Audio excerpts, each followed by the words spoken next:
നമസ്കാരം. ഇപ്പോൾ തെരഞ്ഞെടുപ്പൊക്കെ കഴിഞ്ഞു, എല്ലാവരും വോട്ട് ചെയ്തു. കാരണം കനത്ത പോളിംഗ് ആയിരുന്നു. ഏറെക്കുറെ എല്ലാ പ്രേക്ഷകരും വോട്ട് ചെയ്തിട്ടുണ്ട് എന്ന് തന്നെ ഞാൻ വിശ്വസിക്കുന്നു. അപ്പോൾ എന്തായാലും ജനാധിപത്യത്തിൻ്റെ ഒരു മനോഹാരിതയാണിത് എന്ന് പറയാതെ വയ്യ. ഒരു അവസാന കണക്കുകൾ ഇതുവരെ പുറത്തു വന്നിട്ടില്ല. 80% മേൽ പോളിംഗ് ശതമാനം കടക്കുമെന്നാണ് ഇപ്പോൾ അറിയുവാൻ കഴിയുന്നത്. എന്തായാലും ഇപ്പോൾ തന്നെ 78 മുകളിൽ ഏതാണ്ട് 79% കേരളമൊട്ടാകെ പോളിംഗ് ശതമാനം രേഖപ്പെടുത്തി കഴിഞ്ഞു എന്നാണ് അറിയുവാൻ കഴിയുന്നത്. അത് കൃത്യമായ അവസാന കണക്കുകളല്ല. ഇനിയും വിവരങ്ങൾ പുറത്തു വരുമ്പോൾ 80% മുകളിലേക്ക് ഒരു പക്ഷേ ആ കണക്ക് പോയേക്കാം. എന്തായാലും നല്ല കാര്യം തന്നെയാണ്. കാരണം ജനാധിപത്യത്തിൻ്റെ ഒരു മനോഹാരിത എന്ന് പറയുന്നത് പൊതുജനങ്ങളുടെ ഒരു സജീവ പങ്കാളിത്തമാണ്. ആ പങ്കാളിത്തം ഇത്തവണ തിരഞ്ഞെടുപ്പിൽ വളരെ കാര്യക്ഷമമായി തന്നെ പ്രതിഫലിച്ച് കാണപ്പെട്ടു. അതിൽ വളരെ സന്തോഷം. കാരണം ജനാധിപത്യം നിലനിൽക്കേണ്ടത് ജനങ്ങളുടെ ആവശ്യമാണ് ആത്യന്തികമായിട്ട്. രാഷ്ട്രീയ നേതാക്കൾക്ക് ആവശ്യമുണ്ടോ എന്ന് ചോദിച്ചു കഴിഞ്ഞാൽ അവർ ഈ ജനാധിപത്യമില്ലെങ്കിൽ അടുത്ത ഏകാധിപത്യത്തിന് അവർക്കെങ്ങനെ അതിൻ്റെ ഭാഗഭാക്കാകാം എന്നുള്ള അന്വേഷണത്തിൽ അവർ പോകും. പക്ഷേ ജനങ്ങളുടെ ഒരു ആവശ്യം ജനാധിപത്യം നിലനിൽക്കുക എന്നുള്ളതാണ് ഇപ്പോഴത്തെ ലോക വ്യവസ്ഥ സംബന്ധിച്ച്. ഇനി ജനങ്ങളുടെ സജീവ പങ്കാളിത്തമൊക്കെ ഉണ്ടായിരുന്നു. പക്ഷേ ജനങ്ങളുടെ തീരുമാനം എന്തായിരിക്കും അത് കൃത്യമായിട്ട് അറിയണമെങ്കിൽ മെയ് 4 വരെ കാത്തിരുന്നേ നിവൃത്തിയുള്ളൂ. പക്ഷേ ഒരു വിശകലനം ചെയ്യാമല്ലോ നമുക്ക്.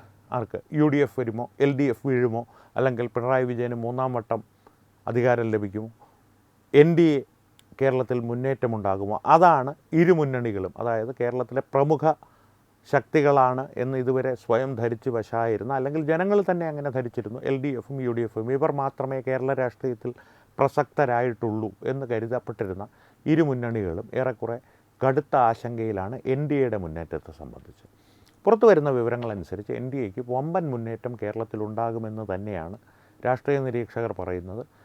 തിരഞ്ഞെടുപ്പ് വിശാരദന്മാരും പറയുന്നത് അത് തന്നെയാണ്. അത് എത്ര സീറ്റുകൾ NDA നേടും എന്നുള്ളതിനേക്കാൾ ഒരു പ്രസക്തം ഏതൊക്കെ മണ്ഡലത്തിൽ NDA കാര്യമായിട്ടുള്ള ചലനങ്ങൾ സൃഷ്ടിക്കും എന്നുള്ളതാണ്. അതിൽ തന്നെ സീറ്റുകൾ നേടുക എന്നുള്ളതാണ്. നേരത്തെ പറഞ്ഞതുപോലെ NDAയുടെ ഒരു വമ്പൻ മുന്നേറ്റം കാരണം ഇന്ന മുന്നണി തോറ്റു, അല്ലെങ്കിൽ ഇന്ന മുന്നണി ജയിച്ചത് NDAയുടെ ഒരു വമ്പൻ മുന്നേറ്റം ആ മണ്ഡലത്തിൽ ഉണ്ടായത് കൊണ്ടാണ്, NDA 2ാം സ്ഥാനത്തെത്തിയത് കൊണ്ടാണ്. അത്തരത്തിലുള്ള രാഷ്ട്രീയ സാഹചര്യങ്ങളെല്ലാം മാറിമറിയുകയാണ്. ഇപ്പോഴുള്ള ചോദ്യം, NDA ജയിച്ചതുകൊണ്ട് ഏതൊക്കെ മുന്നണികൾ കേരളത്തിൽ പൂർണ്ണമായി തകർച്ചയുടെ വക്കിലേക്ക് പോകും, അല്ലെങ്കിൽ കൂടുതൽ നീങ്ങും എന്നുള്ളതാണ് ഇപ്പോഴത്തെ ചർച്ചകൾ. കാരണം 21 മണ്ഡലങ്ങളിൽ ഫലം പ്രവചനാതീതമാണ്. അതിൻ്റെ ഏക കാരണം NDA ആണ്. ആ പ്രവചനാതീതമായതിൻ്റെ ഒരു പ്രധാന കാരണം NDA ആണെന്ന് പറഞ്ഞല്ലോ. അതിൽ തന്നെ NDAയുടെ വിജയസാധ്യതയാണ് ഈ പ്രവചനാതീതത്വത്തിന് കാരണം. അത്തരത്തിലുള്ള 21 മണ്ഡലങ്ങളിൽ നിയമമുണ്ട്, വട്ടിയൂർക്കാവുണ്ട്, കഴക്കൂട്ടമുണ്ട്, മഞ്ചേശ്വരമുണ്ട്, പാലക്കാടുണ്ട്. എന്തിന് ഒരു തരത്തിലും BJPക്ക് സാധ്യതയില്ല എന്ന് രാഷ്ട്രീയ നിരീക്ഷകർ തുടക്കത്തിൽ എഴുതിയിരുന്ന ഗുരുവായൂർ പോലും ശക്തമായ ത്രികോണ മത്സരമായി കാര്യങ്ങൾ പരിണമിച്ചിരിക്കുന്നു. B. ഗോപാലകൃഷ്ണൻ്റെ വരവോടുകൂടി അദ്ദേഹത്തിൻ്റെ രാഷ്ട്രീയ നീക്കങ്ങളുടെ ഫലമായിട്ട്. ഗുരുവായൂർ മണ്ഡലത്തിൽ ഒരു ഗുരുവായൂരപ്പൻ്റെ ഭക്തൻ തന്നെ വേണം എന്നുള്ളൊരാശയം അദ്ദേഹം മുന്നോട്ട് വെച്ചതോടുകൂടി തിരഞ്ഞെടുപ്പ് രംഗത്തിന് ചൂടുപിടിക്കുകയും, വിവാദങ്ങളല്ല ഞാൻ പറയുന്നത്, ഇത്തരത്തിലുള്ളൊരാശയം ഇതിനു മുൻപ് ആരും ഗുരുവായൂർ നിയോജക മണ്ഡലത്തിലെ സമ്മതിദായകരുടെ മുൻപിലേക്ക് വെച്ചിരുന്നില്ല. ആ ആശയം മുന്നോട്ട് വയ്ക്കുക മാത്രമല്ല അദ്ദേഹം ചെയ്തത് വളരെ കൃത്യമായി തന്നെ ഗുരുവായൂർ മണ്ഡലത്തിലെ ഇതിനു മുൻപുണ്ടായിരുന്ന ജനപ്രതിനിധികളുടെ പേരുകൾ കൃത്യമായി എഴുതി അദ്ദേഹം ഒരു വലിയ ബോർഡിൽ പ്രദർശിപ്പിക്കുകയും ചെയ്തു പൊതുജനങ്ങളുടെ അറിവിലേക്കായി. അതോടുകൂടി ആ രാഷ്ട്രീയ മണ്ഡലം, നിയോജക മണ്ഡലത്തിലെ ഒരു രാഷ്ട്രീയ സാഹചര്യം ആകെ മാറിമറിഞ്ഞു. ശക്തമായൊരു ത്രികോണ മത്സരമായി അവിടെ മാറി എന്നുള്ളതാണ് രാഷ്ട്രീയ നിരീക്ഷകർ പറയുന്നത്, നമുക്കും അറിയുവാൻ കഴിയുന്നത്. കാരണം തിരഞ്ഞെടുപ്പ് ചൂട് അവിടെ വല്ലാതങ്ങ് കൂടി. അതിൻ്റെ അർത്ഥം B. ഗോപാലകൃഷ്ണൻ ഒരു 1 ലക്ഷം വോട്ടിൻ്റെ ഭൂരിപക്ഷത്തിൽ ജയിക്കുമോ എന്നാണോ ഞാൻ പറയുന്നത് എന്ന് ചോദിച്ചാൽ എൻ്റെ വ്യക്തിപരമായ ആഗ്രഹം അദ്ദേഹം അങ്ങനെ ജയിക്കണമെന്ന് തന്നെയാണ്. പക്ഷേ അതല്ല ഞാൻ പറയുന്നത്. പക്ഷേ ശക്തമായൊരു ത്രികോണ മത്സരം, അതിനു മുൻപ് BJPയുടെ സാന്നിധ്യം ഏറെക്കുറെ അപ്രസക്തമെന്ന് രാഷ്ട്രീയ നിരീക്ഷകർ എഴുതിത്തള്ളിയിരുന്ന ഒരു മണ്ഡലത്തിൽ പോലും ശക്തമായൊരു ത്രികോണ മത്സരത്തിലേക്ക് കാര്യങ്ങൾ കൊണ്ടുപോകുവാൻ BJPക്ക് സാധിച്ചു, അല്ലെങ്കിൽ BJP നേതൃത്വം നൽകുന്ന NDAക്ക് സാധിച്ചു എന്നുള്ളതാണ് ഈ 2026 ഇന്നലെ കഴിഞ്ഞ കേരളത്തിലെ നിയമസഭാ തിരഞ്ഞെടുപ്പിൻ്റെ ഒരു പ്രത്യേകത. അതുകൊണ്ട് തന്നെ രാഷ്ട്രീയ നിരീക്ഷകർ പറയുന്നത് NDAയുടെ രാഷ്ട്രീയ മുന്നേറ്റം എന്നുള്ളത് പലതരത്തിൽ പ്രവചനാതീതമാണ്. കാരണം 10 സീറ്റുകൾ NDA നേടിയാൽ ഇന്നത് സംഭവിക്കും, 20 സീറ്റുകൾ നേടിയാൽ ഇന്നത് സംഭവിക്കും. 20 മുകളിലേക്ക് NDA സീറ്റുകൾ നേടിയാൽ വരുവാൻ പോകുന്നത് തൂക്ക് മന്ത്രിസഭയാണ്. പിന്നെ ഉണ്ടാകുന്ന സാധനം ലീഗ് ഒരു മുന്നണി സംവിധാനം എങ്ങനെയായിരിക്കും എന്നുള്ളത് തീർത്തും പ്രവചനാതീതമാണ്. ലീഗ് LDFിലേക്ക് വരുമോ, അല്ലെങ്കിൽ LDFിൽ നിന്ന് കോൺഗ്രസ്സിലേക്ക് ഒഴുക്കുണ്ടാകുമോ, അതോ കോൺഗ്രസ്സിൽ നിന്ന് കൂട്ടമായി BJPയിലേക്ക് ഒഴുക്കുണ്ടാകുമോ? ഒരു വൃത്താകൃതിയിലുള്ള ഒരു വശക്കേടാണ് ഇപ്പോൾ നടന്നുകൊണ്ടിരിക്കുന്നത് എന്നാണ് രാഷ്ട്രീയ നിരീക്ഷകർ പറയുന്നത്. മൊത്തത്തിൽ ഇവിടെ വശക്കേടാണെങ്കിൽ ഇവിടെയും വശക്കേടാണ്, ആ വശക്കേട് തുടർന്ന് ഇവിടെ വരുന്നു.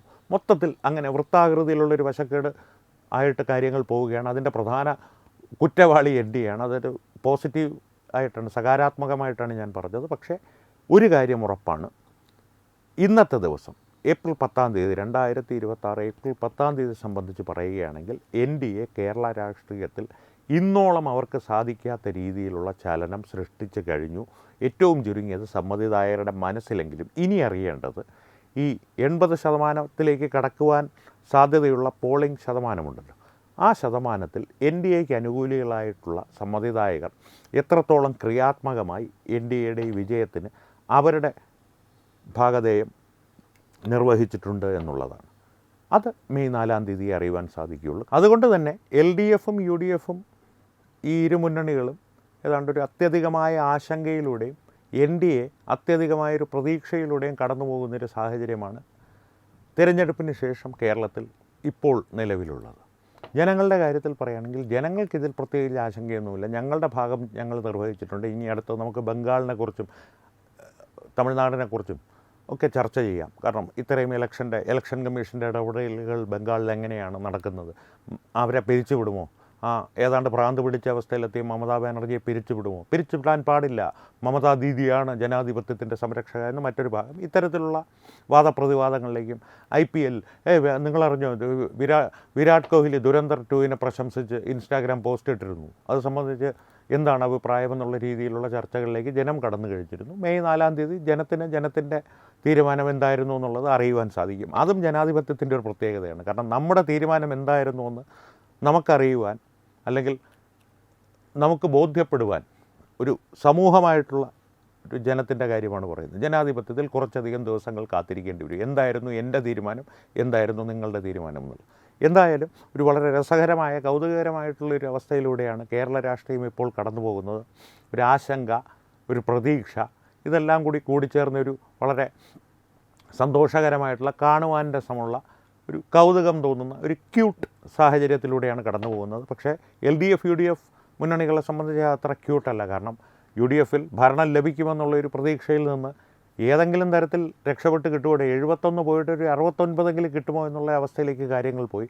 പിണറായി വിജയൻ എന്തായാലും 3-ാം ഭരണം ഞാൻ ഉറപ്പിച്ചു കഴിഞ്ഞു എന്നുള്ള അവസ്ഥയിൽ നിന്ന് ഞാനെങ്കിലും ധർമ്മടത്ത് ജയിച്ചാൽ ഭാഗ്യം എന്നുള്ള അവസ്ഥയിലേക്ക് കാര്യങ്ങൾ എത്തി. അതുകൊണ്ടാണ് പറഞ്ഞത്, കുഴഞ്ഞു മറിഞ്ഞ് വളരെ കലുഷിതമായി നീങ്ങിയൊരു തിരഞ്ഞെടുപ്പായിരുന്നു, രാഷ്ട്രീയ സാഹചര്യമായിരുന്നു 2026 കേരളത്തെ സംബന്ധിച്ച് നിയമസഭയിലേക്കുള്ള തിരഞ്ഞെടുപ്പ്. എന്തായാലും ഫലം എന്താണെന്നറിയുവാൻ ഞാനും നിങ്ങളെപ്പോലെ തന്നെ കാത്തിരിക്കുന്നു. മെയ് 4-ാം തീയതി കൃത്യമായിട്ടുള്ള ഫലങ്ങൾ അറിയാം. അന്ന് പ്രതീക്ഷകൾ പൂവണിയുമോ അതോ ആശങ്കകൾ സത്യമാകുമോ എന്നുള്ളത് മുന്നണികൾക്കും ബോധ്യമാകും. രാഷ്ട്രീയ സാഹചര്യങ്ങൾ എന്തായാലും മാറിമറിഞ്ഞു കേരളത്തിൽ. ഇനി പുതിയ രാഷ്ട്രീയ തന്ത്രങ്ങളായിരിക്കും മുന്നണികൾക്ക് പയറ്റേണ്ടി വരിക. ഒരുപക്ഷെ മുന്നണി സമവാക്യങ്ങൾ തന്നെ പൂർണ്ണമായും മാറി മറിയുന്നൊരവസ്ഥ ഉണ്ടായേക്കാം ഈ തെരഞ്ഞെടുപ്പിൻ്റെ ഫലങ്ങൾ പുറത്തു വരുമ്പോൾ എന്നുള്ള കാര്യം തീർച്ചയാണ്. എന്തായിരിക്കും ആ പുതിയ സമവാക്യങ്ങൾ എന്നുള്ളത് മെയ് 4-ാം തീയതിക്ക് ശേഷമേ ഒരു കൃത്യമായ ചിത്രമായി നമ്മുടെ മുൻപിൽ തെളിഞ്ഞു വരികയുള്ളൂ. അന്ന് ആ ചിത്രം നമുക്ക് വിശകലനം ചെയ്യാം. എന്തായാലും വീണ്ടും കാണാം. നന്ദി, നമസ്കാരം. HIV അണുബാധ സന്തോഷപൂർണമായ ഒരു ജീവിതത്തിന് തടസ്സമല്ല. HIV അണുബാധയ്ക്ക് ഫലപ്രദമായ ചികിത്സ ഇന്ന് ലഭ്യമാണ്. ഇതിന് യഥാസമയം അണുബാധ കണ്ടെത്തുന്നതും കാലേക്കൂട്ടി ചികിത്സ നടത്തേണ്ടതും അത്യാവശ്യമാണ്. സൗജന്യമായ ചികിത്സയും മാർഗനിർദ്ദേശങ്ങളും സർക്കാർ ആശുപത്രികളിലെ ART അഥവാ ഉഷസ് കേന്ദ്രങ്ങളിൽ ലഭ്യമാണ്.